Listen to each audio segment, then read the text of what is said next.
하나님 말씀 같이 보도록 하겠습니다. 요한복음 20장 1절에서 18절까지의 말씀입니다. 우리 일어서서 한번 한 절씩 교독할까요? 성경책 본인이 찾으셔서 보시면 되겠습니다. 요한복음 20장 1절에서 18절까지 말씀입니다. 안식 후 첫날 일찍이 아직 어두울 때에 막달라 마리아가 무덤에서 와서 돌이 무덤에서 옮겨진 것을 보고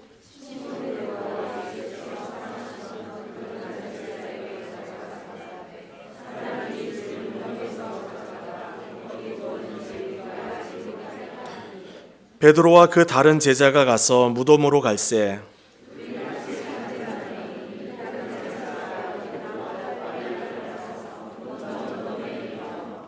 구부려 세마포 놓인 것을 보았으나 들어가지는 아니하였더니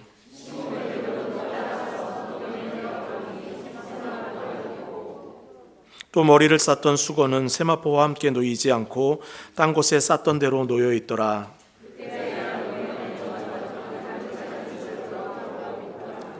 그들은 성경에 그가 죽은 자 가운데서 다시 살아나야 하리라 하신 말씀을 아직 알지 못하였더라.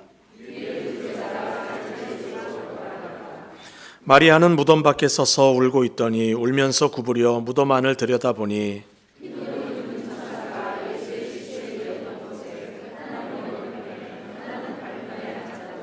천사들이 이르되 여자여 어찌하여 우느냐 이르되 사람들이 내 주님을 옮겨다가 어디에 두었는지 내가 알지 못함이니이다.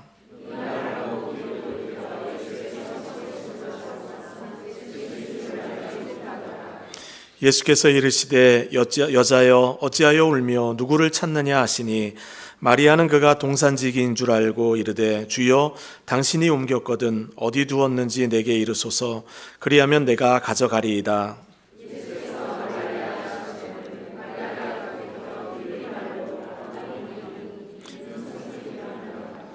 예수께서 이르시되 나를 붙들지 말라 내가 아직 아버지께로 올라가지 아니하였노라. 너는 내 형제들에게 가서 이르되 내가 내 아버지 곧 너희 아버지 내 하나님 곧 너희 하나님께로 올라간다 하라 하시니 막달라 마리아가 가서 제자들에게 내가 주를 보았다 하고 또 주께서 자기에게 이렇게 말씀하셨다 이르니라. 아멘.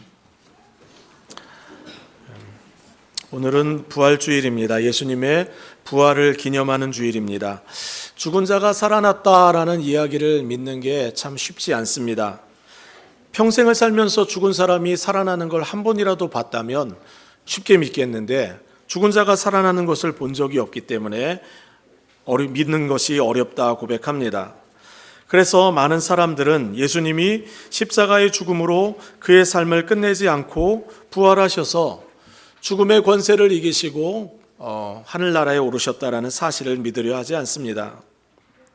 하지만 논리적 이해가 안 된다고 해서 예수님이 부활하심을 믿지 않는 것 자체도 문제가 있습니다. 내가 직접 봐야지 믿겠다. 내가 직접 이해해야지만 믿겠다라는 생각에는 그것은 논리적인 생각이 아닙니다. 적어도 학문을 하는 사람이라면, 교양이 있는 사람이라면 예수님이 사셨던 그 시대의 기록들을 뒤적여 보아야 합니다. 성경을 포함하여 그 당시 역사학자들이 뭐라고 남겼는지 적어도 시간을 들여 살펴볼 필요가 있습니다. 성경도 역사적 기록이라는 관점에서 보면 성경의 저자 마태, 마가, 누가, 요한, 베드로, 바울, 야고보 다 예수님의 부활에 대하여 증언을 하고 있습니다. 성경은 예수님이 죽으신 지 3일 만에 부활하셔서 12제자에게 보여주셨을 뿐만 아니라 500여 명의 문도들에게 자신의 모습을 나타내 보이셨다고 말씀합니다. 증인이 성경에 있는 사람들만 해도 엄청 많은 거예요. 1세기 역사학자였던 로마의 타키투스는 예수님이 본디오 빌라도에게 처형된 후에 예수 부활의 증인이라 그 사람들로 인하여 기독교가 널리 퍼졌다고 기록하고 있습니다. 역사학자 요세푸스도 예수는 십자가에서 죽었지만 그의 제자들은 그가 살아났다고 주장하며 그를 따르는 사람들이 계속해서 늘어났다라고 기록을 남기고 있습니다. 과거든 현재든 역사학자들의 공통적으로 그들이 인정하는 내용들이 있습니다. 예수님이 실존하는 인물이었고, 예수님은 십자가에서 죽으셨고, 예수님이 죽어 묻어두었던 그 돌무덤은 비어 있었고, 또 예수님의 제자들과 많은 사람들은 예수가 부활했다고 다니며 증거했다는 사실입니다. 예수가 죽은 자 가운데서 살아났다라는 것을 이야기하는 것이 쉬운 환경이 아니었잖아요. 그런 이야기를 하면 잡아다가 때리고 심지어는 죽이기도 하는 상황이었는데도 불구하고 예수가 부활했다는 소식을 전하는 사람들의 숫자는 불길처럼 일어나 결국 로마를 기독교 국교화가 되도록 이끌었습니다. 이것이 역사가 고증하는 내용들입니다.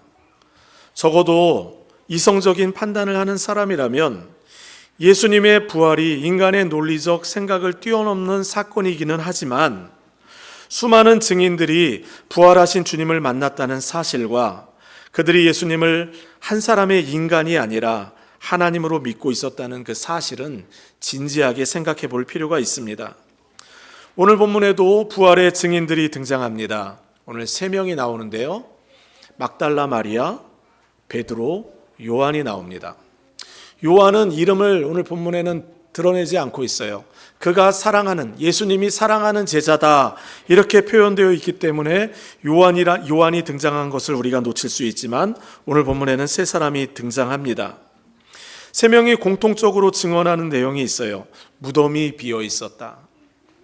오늘 본문에 보면 그 무덤에 2사람이 들어갔다고 이야기를 해요. 요한과 베드로가 무덤에 들어갔습니다. 무덤에 들어가서 무덤이 비어 있는 것을 보았을 뿐만 아니라 한 가지를 더 확인했어요.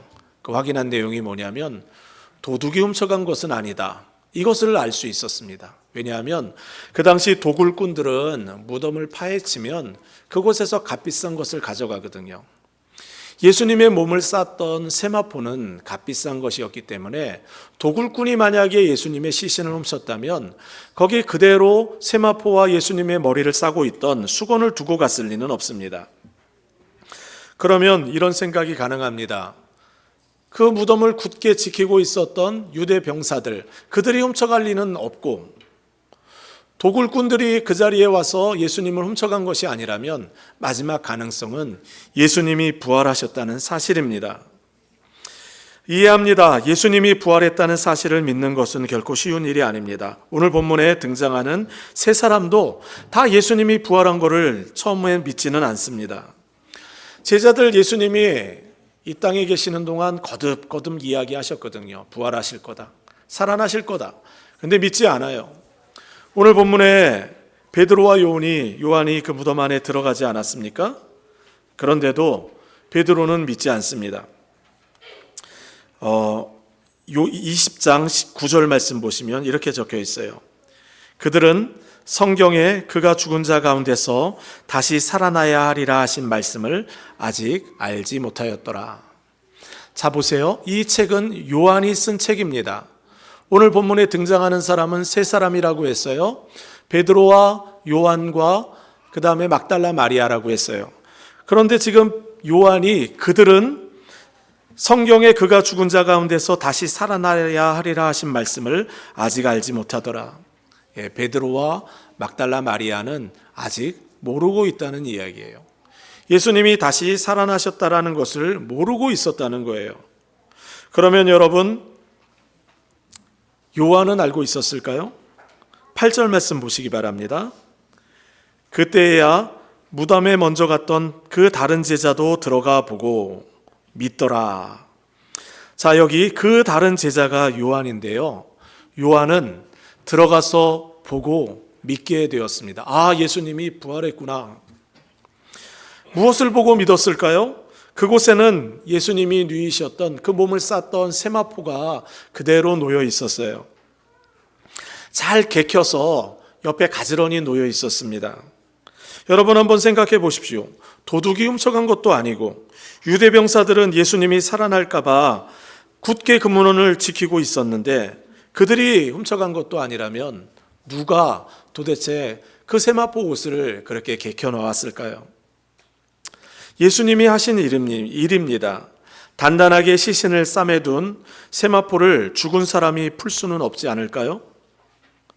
손과 발을 다 묶어놨는데, 칭칭 감아놨는데 어떻게 예수님은 그것을 풀고 나왔을까요?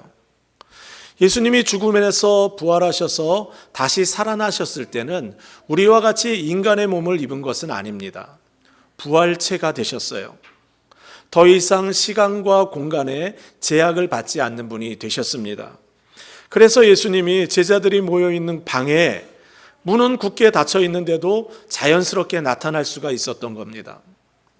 죽은 자가 살아났던 기록이 성경에 있는데 예수님이 나사로를 살려주었던 때 기억하십니까? 나사로를 살려주셨을 때 그가 일어났을 때는 살아서 사람이 돼서 나왔어요. 그러니까 세마포를 칭칭 감고 나왔어요.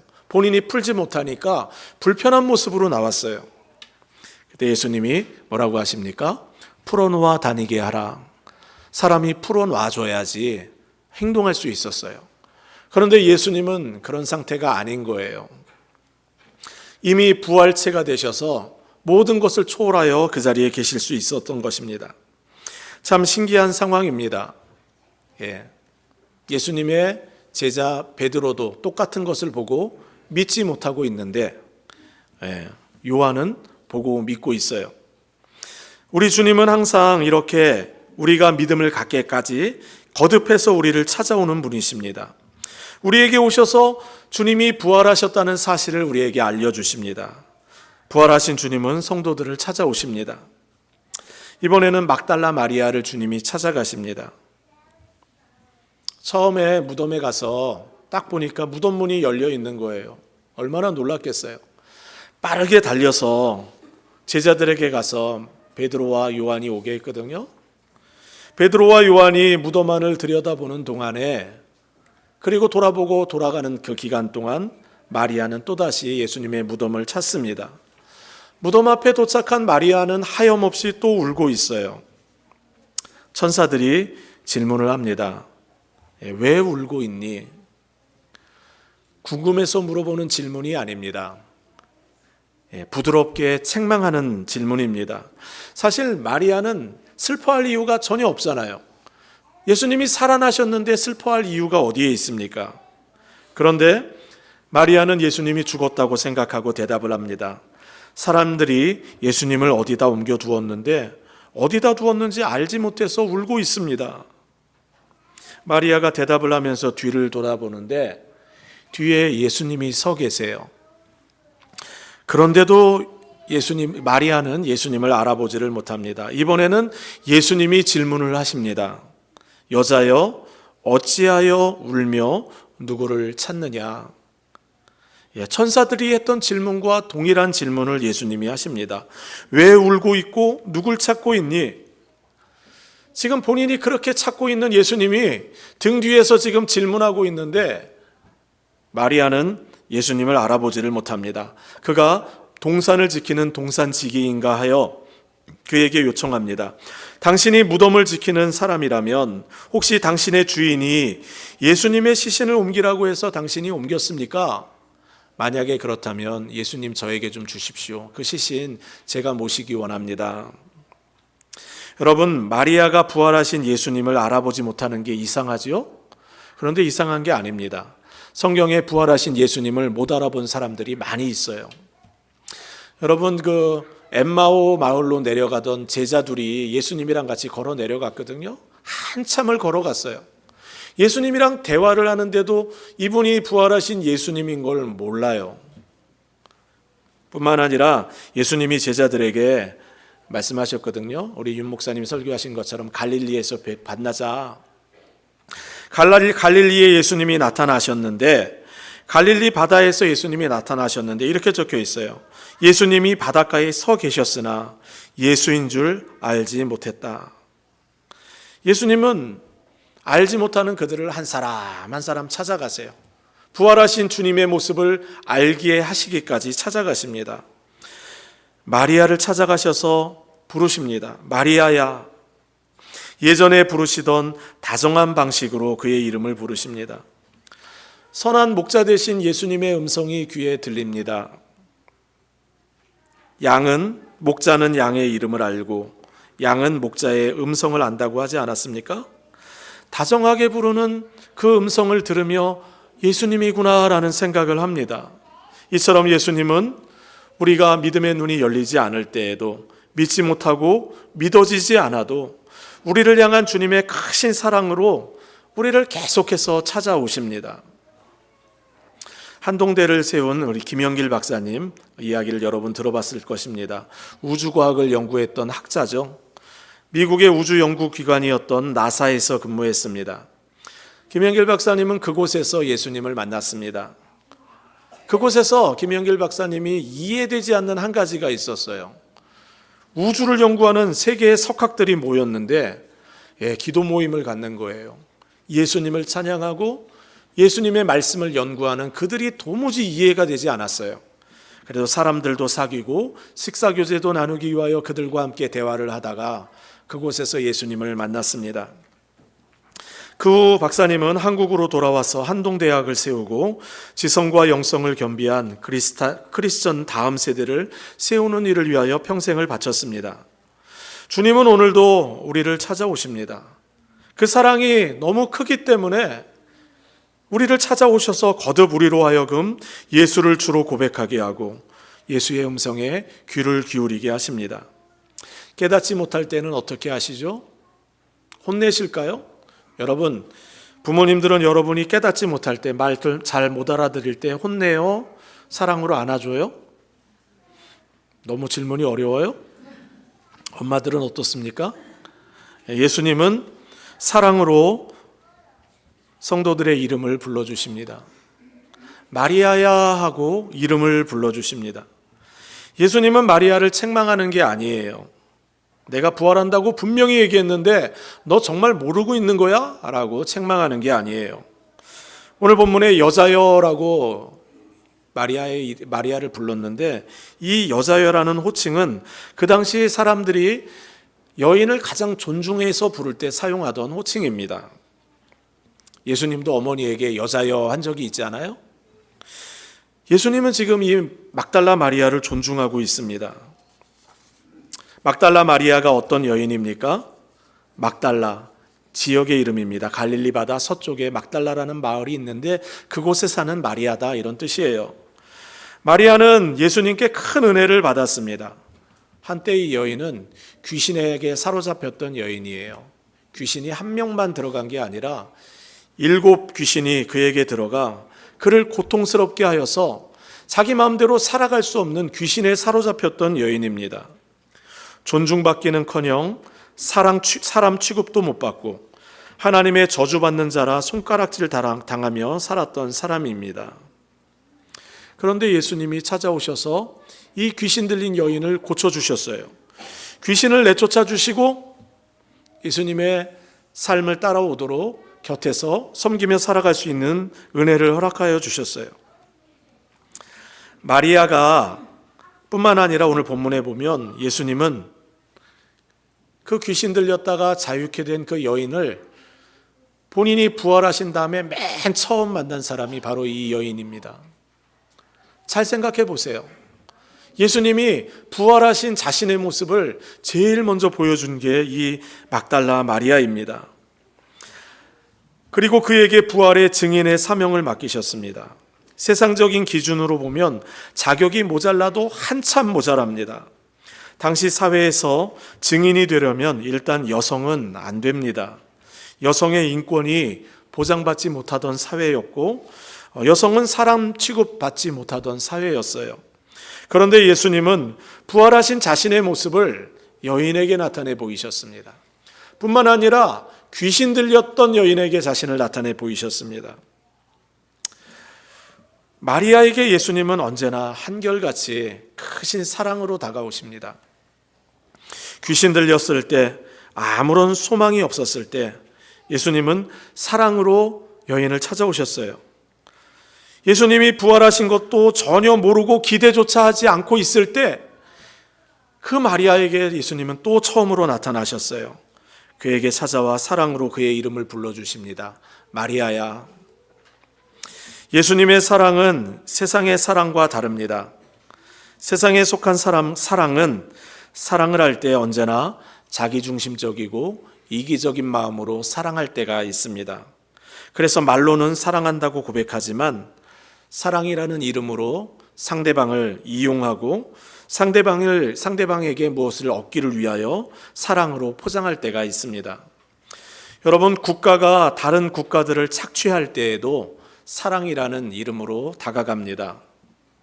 일제시대에 일본이 조선을 점령할 때 일본은 대동아 공영이라고 하여 모든 아시아 국가에게 선진국인 일본의 문물을 소개하겠다라는 이름으로 찾아왔습니다.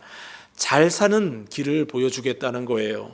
그렇게 들어와서 착취하였습니다. 미국이 파나마를 점령하여 파나마 운하를 사용하려고 할 때에도 파나마는 동의하지 않았습니다. 그러자 미국은 파나마에 반정부 게릴라 조직을 보내서 정부를 공격하게 합니다. 그리고 미국은 미국 군사들을 파병하여 그 게릴라를 소탕하겠다는 명목으로 파나마를 점령합니다. 사랑이라는 포장재를 사용하기는 하지만 이기적이고 자기중심적인 사랑으로 상대 국가를 착취합니다. 국가만 그런 게 아닙니다. 우리 부모들도 자녀를 사랑하기는 사랑하는데 우리도 병든 부분이 있고 죄에 영향받은 부분이 있어서 자녀들을 정말 순수하게 주님의 사랑으로 사랑하지 못할 때가 많이 있습니다. 많은 부모들이 자신의 목표와 자신의 소원과 자신의 계획을 가지고 자녀들을 양육합니다.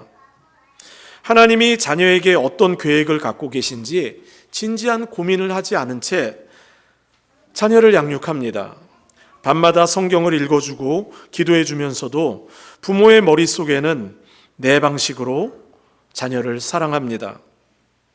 그러다가 자녀들 때문에 본인이 무안해지거나 창피를 당하는 일이 생기면 몹시 화가 나요. 자녀에게 화를 쏟아 붓습니다. 왜 화가 납니까? 자신의 이기적인 사랑이 제대로 작동하지 않는다고 생각하니까 화가 나서 쏟아 붓는 거예요. 자녀들에게 인사 잘하라고 그렇게 교육시켰는데 자녀들이 인사 안 하고 지나가면 화가 납니다.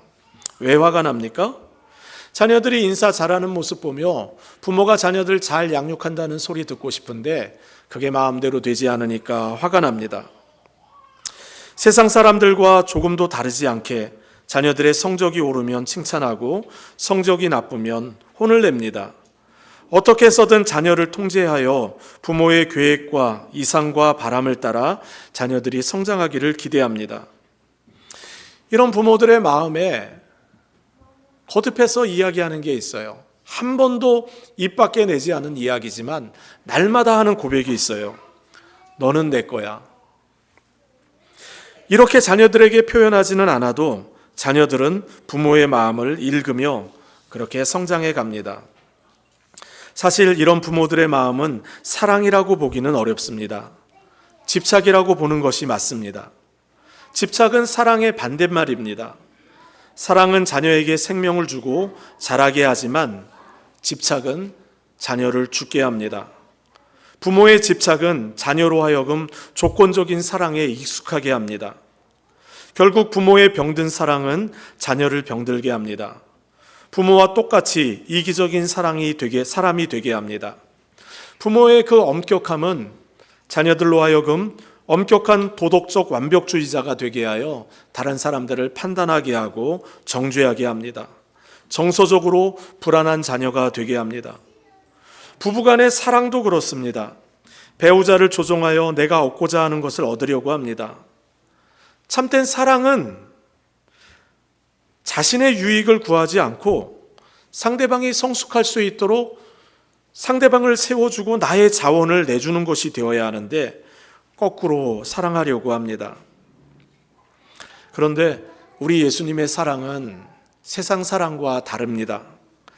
망가진 사람도, 병든 사람도, 죄인도, 중독에 빠져 허대기는 사람도 차별하지 않고 실패한 사람도 찾아오십니다.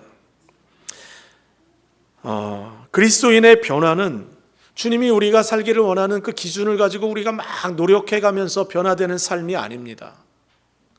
내가 얼마나 형편없는데, 내가 얼마나 부족한데도 불구하고 우리를 사랑하시는 그 사랑으로 인하여 변화되어가는 사랑입니다.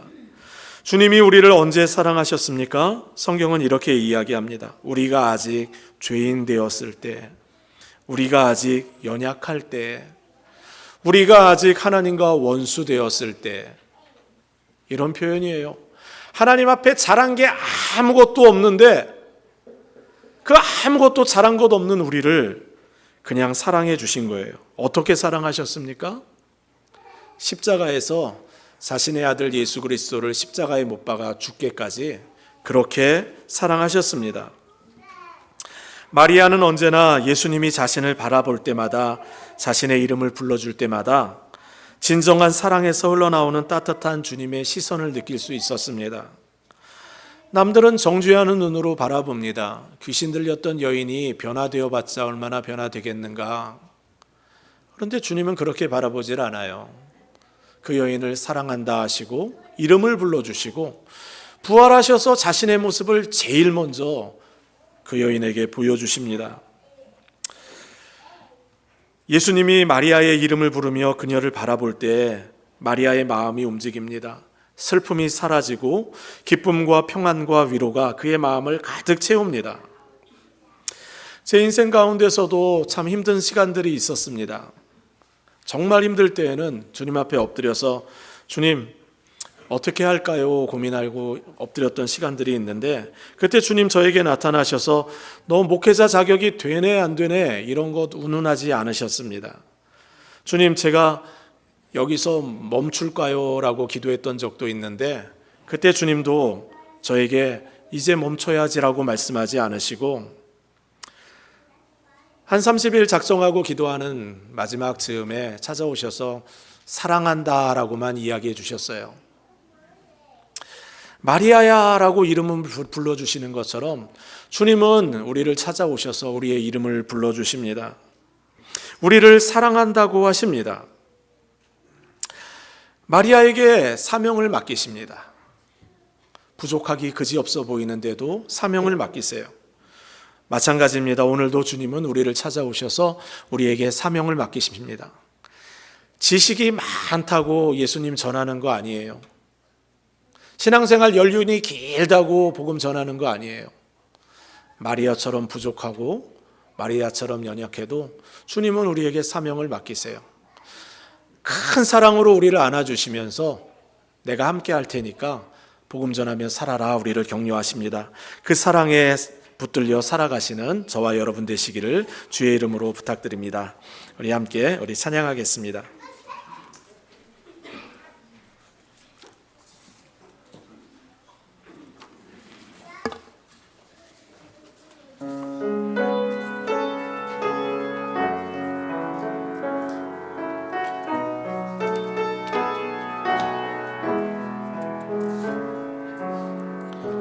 주는 평화 막힌 담을 모두 허셨네. 주는 평화 우리의 평화 주는 평화 막힌 담을 모두 허셨네. 주는 평화 우리의 평화 영원한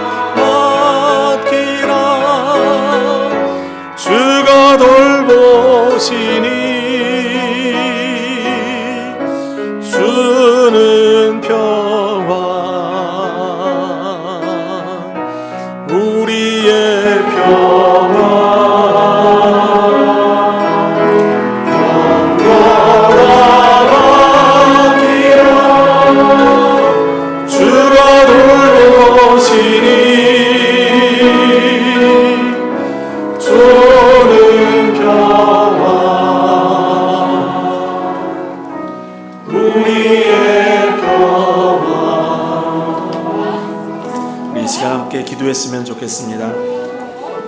나는 하나님 앞에 너무 부족합니다. 나는 자격 미달입니다. 이렇게 생각하는 분들 계시나요? 주님의 십자가 사랑은 자격을 운운하는 사랑이 아닙니다. 자신의 생명을 죄인인 우리에게 쏟아 부어주시는 사랑입니다. 그 사랑에 주님 앞에 나아갔으면 좋겠습니다. 부활하셔서 연약한 마리아에게 나타나셔서 사명을 맡기신 주님은 사람의 자격을 운운하는 분이 아니십니다. 큰 사랑으로 우리를 품어주시는 분입니다. 하나님과 우리 사이에 평화가 되시고 사람과 사람 사이에 평화가 되시며, 주님은 우리가 주님 앞에 더욱 가까이 나아가길 원합니다. 오늘 말씀 생각하며 주님 앞에 함께 기도하도록 하겠습니다. 사랑과 은혜 많으신 아버지 하나님, 주님의 은혜를 더해 주시옵소서. 아버지 하나님, 하나님의 크신 사랑으로, 크신 은혜로 우리를 찾아와 주시고 크신 능력으로 우리 안에 세일을 행하여서 하나님 아버지 하나님의 그 크신 사랑 안에서 새로운 삶, 아버지 하나님 예수 부활의 증인으로 살아가는 우리 모두가 될 수 있도록 은혜 더하여 주옵소서. 아버지 하나님, 성령 하나님께서 우리 안에 오셔서 새 일을 행하여 주옵소서. 주의 일을 행하여 주옵소서. 크신 사랑으로 우리를 찾아오셔서 우리를 안아주시고 우리를 품어주시고 크신 은혜로 우리를 인도하여 주옵소서. 예수님의 이름으로 기도드립니다. 아멘.